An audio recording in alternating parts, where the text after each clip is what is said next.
اور جن گناہوں پہ اللہ نے کونوا قردۃ خاسئین، بندر ہو جاؤ ذلیل ہو کر، وجعل منہم القردۃ والخنازیر، اللہ نے خنزیر بنا دیے، کھڑے کھڑے خنزیر بن گئے، بندر بن گئے۔ اس سے کروڑوں گنا بڑے گناہ ہم کر رہے ہیں، پر ہم انسان ہی ہیں، ہماری شکلیں اللہ نے مسخ نہیں کی کہ پیچھے وہ اپنے حبیب کے آنسو دیکھتا ہے، طائف کا خون دیکھتا ہے، احد کے دامن میں ٹوٹے ہوئے دان دیکھتا ہے۔ ایسے تمہارا نبی تمہارے لیے کیا کیا قربانیاں کر کے گیا، اور ہم نے کس مہربان کو بھلا دیا۔ کوئی ایسا مہربان لاؤ تو صحیح جس کے سامنے احد پہاڑ ہاتھ باندھ کے کھڑا ہو کہ آپ حکم کریں میں سونا چاندی بن کے قدموں پہ قربان ہو جاؤں گا۔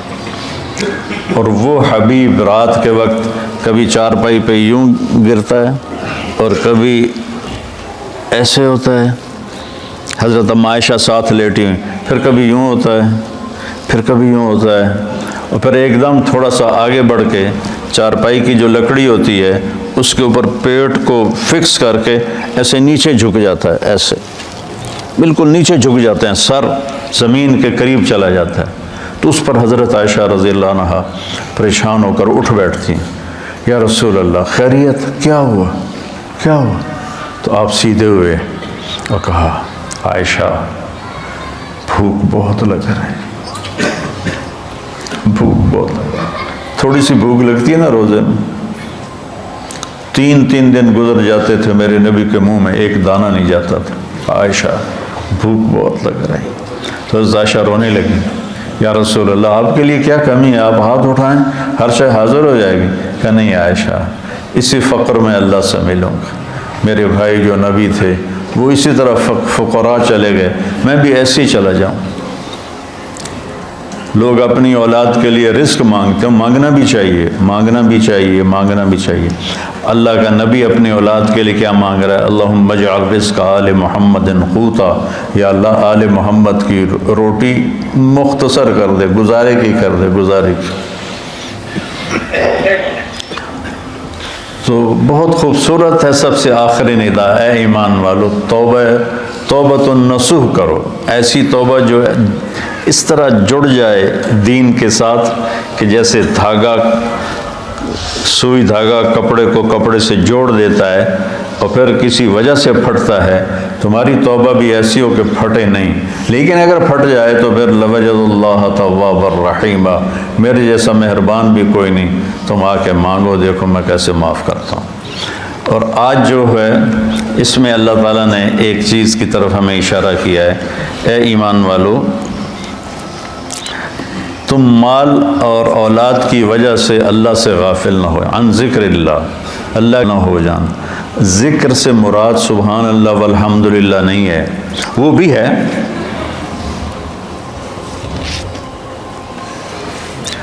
وہ بھی ہے، لیکن ذکر کا مطلب ہوتا ہے یاد، کسی کی یاد آئے، کسی کی یاد آئے تو آدمی اس کا نام لینا شروع کر دیتا ہے، نہیں ایک کیفیت بنتی ہے۔ یہ بچے یہاں رہتے ہیں، لمبا عرصہ رہتے ہیں تو ان کو گھر کی یاد آتی ہے لیٹے لیٹے، تو یہ کیا کہتے ہیں، گھر گھر گھر گھر گھر گھر، نہیں ایک کیفیت ہوتی ہے، کیفیت ہوتی ہے، تو وہ یاد۔ تو جب میں نے رائمنڈ میں زندگی دی تھی تو جب میری 1971 سے اللہ نے مجھے اس راستے میں قبول کیا، جب شادی ہو گئی، شادی کے بعد جب میں رائمنڈ گیا تو اب مجھے ہر چیز کھانے کو آئے، اور مجھے بیگم یاد آئے، مجھے گھر یاد آئے، تو اب میں بیٹھ کے کیا کرتا تھا، بیگم بیگم بیگم بیگم بیگم بیگم بیگم بیگم بیگم بیگم ہے۔ یاد، ذکر ایک کیفیت ہوتی ہے، ذکر ایک کیفیت ہوتی ہے، اس کیفیت کا نام ہے، اس کیفیت کا نام ہے ذکر۔ وہ جو یاد کر کے آپ کو ایک کسک محسوس ہوتی ہے، ایک ہوک سی دل میں اٹھتی ہے، ایک درد جگر میں ہوتا ہے، ہم رات کو اٹھ اٹھ روتے ہیں جب سارا عالم سوتا ہے، وہ جو ایک کسک محسوس ہوتی ہے، اور ایک اندر میں ایک اداسی کی کیفیت بنتی ہے، اس کو ذکر کہتے ہیں۔ پھر سبحان اللہ بھی ذکر ہے، الحمدللہ بھی ذکر ہے، لا الہ الا اللہ بھی ذکر ہے، اللہ اکبر بھی ذکر ہے۔ لیکن آدمی ہر وقت تو کام کر رہا ہے، ہر وقت تو یہ نہیں زبان سے کہہ سکتا، کام میں مشغول ہوتا ہے۔ تو ہتھ یار کارول دل یار ول، ہتھ کارول، کار ہے کار نہیں، کار پنجابی والا، کوئی جس سے ہم کوئی تجارت کر رہا ہے، کوئی زراعت کر رہا ہے، کوئی کھیتی باڑی کر رہا ہے، اس کو کہتے ہیں کار، کاروبار نہیں کہتے کاروبار۔ تو ہاتھ کار وال دل یار وال، اس کو ذکر کہتے ہیں کہ آپ کے دل میں اللہ کی یاد سمائی ہوئی ہو، اور آپ کی تجارت آپ کو جب کوئی غلط کام ہونے لگے تو اللہ کی یاد سامنے آ جائے۔ لا تلہکم، تمہیں غافل نہ کرے تمہارے مال اور تمہاری اولاد کے لیے حرام کٹھا کرنے کا منصوبہ بنا لیا تو آگے اللہ آ جائے، میرا بندہ میں جو تیرا رب بیٹھا ہوں خزانے لے کر، میں نے کیا کرنا ہے ان خزانوں کو، تیرے لیے ہیں، نہ کر۔ اور اگر تو نے ایسا کر لیا تو پھر تیرے سے بڑا ناکام کوئی نہیں۔ یا ابن آدم خلقت السماوات والارض ولم اعی بخلقہن، میرے بندے میں نے 7 آسمان 7 زمینیں بنائی، میں کوئی نہیں تھکا۔ وہ سن دے پہ ہو تو میں کوئی نہیں تھکا۔ افیعینی رغیف عیشا اسوقہ الیک، تو تمہیں روٹی کھلا کے میں تھک جاؤں گا؟ ہائے ہائے۔ یا ابن آدم لی علیک فریضہ ولک علی رزق، ایک کام تیرے ذمے ایک میرے ذمے، تو میری مان یہ تیرے ذمے، تجھے رزق پہنچانا میرے ذمے۔ آج تم کہتا ہے کہ کم سود نہیں ہوگا تو کاروبار کیسے چلے گا، جھوٹ نہیں بولوں گا تو بازار میں کیسے بیٹھ سکوں گا، اور اگر میں صحیح تولوں گا تو پھر میرا پروفٹ کم ہو جائے گا۔ اچھا مجھے یہ بتا، اللہ کہتا من اوصل الیک الغذاء وانت جنین فی بطن امک، جب تم ماں کے پیٹ میں پردوں میں چھپا ہوا تھا اس وقت تمہیں رزق کون دے رہا تھا، کون پہنچا رہا؟ اور اس وقت صرف تو نہیں بن رہا تھا، میں جب ماں کے پیٹ میں بن رہا تھا تو میں اکیلا نہیں بن رہا تھا، میرے ساتھ کروڑوں بچے بن رہے تھے، اور ہر بچے کی سٹیج الگ الگ ہے، ایک کے ناک بن رہا ہے، ایک کا کان بن رہا ہے، ایک کی زبان بن رہی ہے، ایک کی انگلیاں بن رہی ہیں، ایک کے گھٹنے بن رہے ہیں، ایک کے ٹخنے بن رہے ہیں۔ تو اگر اللہ ایک سیکنڈ کے کھربویں حصے کے برابر بھی کسی سے غافل ہو جائے، وہ غفلت سے پاک ہے، اگر ہو جائے تو یہ آنکھیں ماتھے کی بجائے پیٹ پہ لگ جائیں، اور انگلیاں پاؤں سے اٹھ کر ماتھے پہ آ کے لگ جائیں، اتنی بڑی کائنات کے اندر نر مادہ کا نظام چل رہا ہے، اور اللہ تعالیٰ کہتا ہے میں ان سب کو رزق پہنچاتا ہوں۔ کس نے پہنچایا تھا تم میں ماں کے پیٹ میں رزق؟ اس وقت کون تھا؟ اچھا، اور جب تو دنیا میں آ گیا، وَلَا لَكَ سِنٌّ تَقْطَعُ، تیرے منہ میں دانت نہیں کہ تو کاٹ سکے، وَلَا لَكَ يَدٌ تَبْطِشُ، تیرے ہاتھ میں طاقت نہیں تو پکڑ سکے، وَلَا لَكَ رِجْلٌ تَمْشِي، تیرے پاؤں میں طاقت نہیں کہ تو چل سکے۔ نہ تو چل سکتا ہے، نہ تو پکڑ سکتا ہے، نہ تو کاٹ سکتا ہے، نہ تو بول سکتا ہے، نہ تو بتا سکتا ہے۔ جب تو اس بے بسی کے عالم میں تھا تو میں نے کیا کیا؟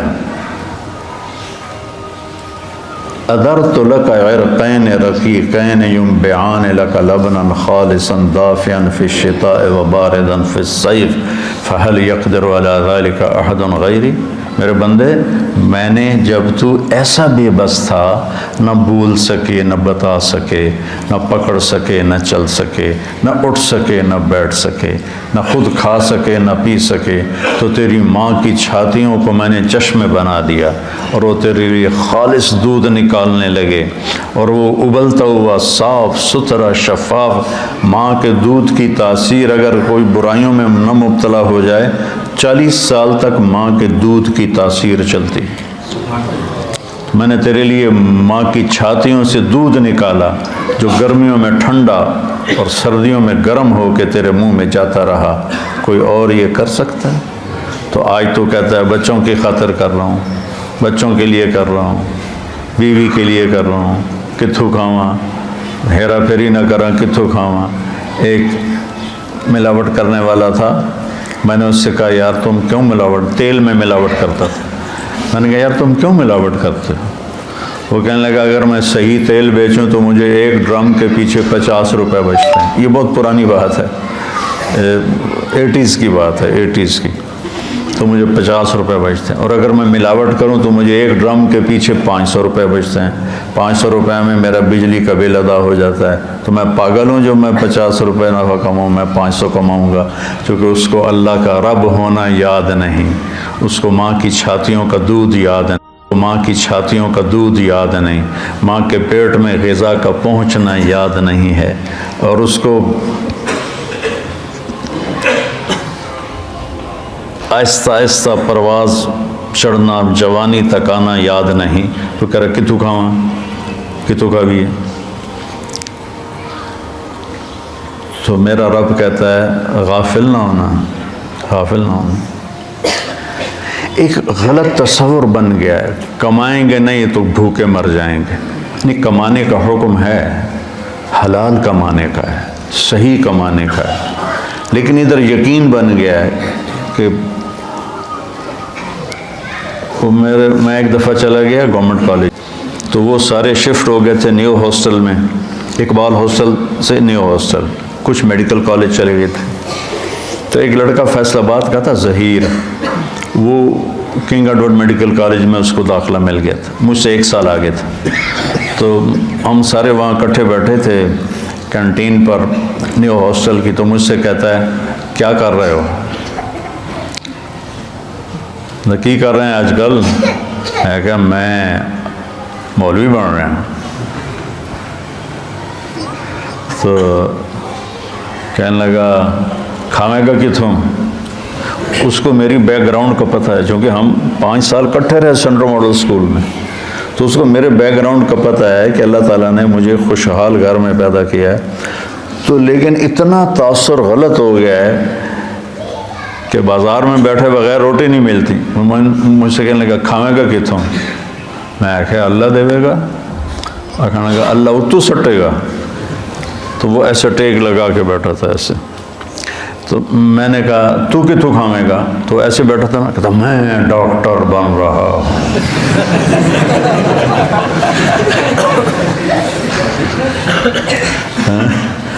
لوگوں دے پیشاب ٹیسٹ کر کر کے تو روٹی کھا سکنا ہے، میں قرآن پڑھا کے روٹی نہیں کھا سکتا۔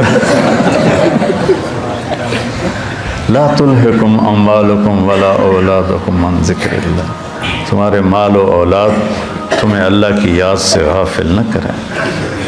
من یفعل ذلک، جس نے یہ کر دیا، فاولئک هم الخاسرون، یہ انتہائی ناکام ہیں، ہم فاولئک اور ہم اور الخاسرون، تینوں معرفہ کے لفظ لا کر اللہ تعالیٰ نے ہتھوڑے پہ ہتھوڑا مارا ہے کہ یہی ناکام ہے جو پیسے تعس عبد الدینار و عبد الدرہم و عبد القطیفہ، میرے نبی جیسا کریم حبیب شفیق مہربان نبی اتنے جلال میں ہے، بخاری شریف کی روایت ہے کہ آپ نے کہا برباد ہو جائے سونے پہ ایمان کو بیچنے والا اور چاندی پہ ایمان کو بیچنے والا اور دنیا کی رنگینیوں پر ایمان کو بیچنے والا ہلاک اور برباد ہو جائے۔ تائس وانتکس، ہلاک و منہ کے بل گرے، وَإِذَا شِيكَ فَلَن تُقِشْ، اور اگر اسے کوئی کانٹا بھی چبھے تو کوئی اس کا کانٹا نکالنے والا نہ ہو۔ اتنے غصے میں آپ نے یہ بد دعا فرمائی۔ تو میرے بھائیو، کتنا کٹھا کریں گے؟ بہت کٹھا کر لیا، قارون کی طرح اتنا مال کٹھا کیا کہ جس کی انتہا کوئی نہیں، لیکن جب موت کے ساتھ ٹکر کھائے گا زیرو ہو جائیں گے۔ 1 سیکنڈ پہلے طارق جمیل کا لایا جا رہا ہے، 1 سیکنڈ کے بعد اس کو کہہ رہے ہیں ڈیڈ باڈی، نام کو نہیں لے رہا، میت، ڈیڈ باڈی، جنازہ۔ اور ہمارے دیہاتوں میں کہتے ہیں منجی آ گئی، یعنی کہ جنازہ، منجی آ گئی، چارپائی آ گئی۔ 1 سیکنڈ پہلے ایک شخص نے اپنی بیوی، بعض ہوتے ہیں نا بے وقوف نادان جو بیویوں پہ پابندی لگاتے ہیں کہ تو نے ماں باپ سے نہیں ملنا، ماں باپ کے گھر نہیں جانا، یہ بہت بڑا ظلم و ستم ہے۔ جو ہمارے معاشرے اور ماحول میں ہو رہا ہے کہ بیویوں کو خود ماں باپ کی گود میں رہتا ہے اور اپنے بیوی کو کہتا ہے تو انہیں ماں باپ سے نہیں ملنا، اپنے بہن بھائیوں سے نہیں ملنا. ایک بیچ میں اضافی بات آ گئی. تو ایسے ہی ایک بیوقوف خامن نے بیوی سے کہا کہ تو ماں باپ کے گھر گئی تو تمہیں 3 طلاق. وہ رک گئی بیچاری گھر بچانے کے لیے. ایک دن اس کا والد فوت ہو گیا اچانک، تو اس نے کہا طلاق ہوتی ہے تو ہو، میں باپ کا چہرہ دیکھے بغیر تو اسے رخصت نہیں کروں گی. تو چلی گئی. تو عام لوگوں میں خاندان میں بات پھیل گئی کہ طلاق ہو گئی. تو جب مفتی صاحب سے پوچھا گیا تو ان کا طلاق نہیں ہوئی کہ وہ اپنے باپ کے گھر نہیں گئی، اس کا باپ مر چکا ہے، اب وہ گھر اس کے بیٹوں کا ہو گیا ہے اور اس کا بھی ہو گیا ہے. تو یہ اپنے گھر گئی ہے، اپنے بھائیوں کے گھر گئی ہے، باپ کے گھر نہیں گئی. ابھی باپ کی ڈیڈ باڈی بیڈ روم میں پڑی ہے اور گھر پرایا ہو گیا. مال وہی ہے جو ہم نے آگے بھیج دیا، پیسہ وہی ہے جو ہم نے آگے پہنچا دیا. امام زین العابدین کے پاس کوئی سائل آتا تھا تو کہتے الحمدللہ یا اللہ تیرا شکر ہے تو نے سواری بھیج دی، میرا سامان میرے گھر پہنچانے کے لیے سواری بھیج دی. کیا مطلب؟ کہ میں اس کو دوں گا اور میرا یہ دیا تیرے فضل سے آخرت میں پہنچ جائے گا. تو سواری آ گئی میرا سامان میرے گھر پہنچانے کے لیے. میرے بھائیو، اللہ کی بارگاہ میں دعا کیا کرو کہ یا اللہ ہم دیکھو جب موت آئے گی نا تو ساری شکلیں تمہاری نظر سے اوجھل ہو جائیں گی، صرف تمہارا اپنا عمل تمہارے سامنے ہوگا. اس لیے اپنے عمل کو خراب نہیں کرنا، اپنے اولاد کے کمانا ہے، رزق حلال کمانا. ایک حدیث بھی سناتا ہوں.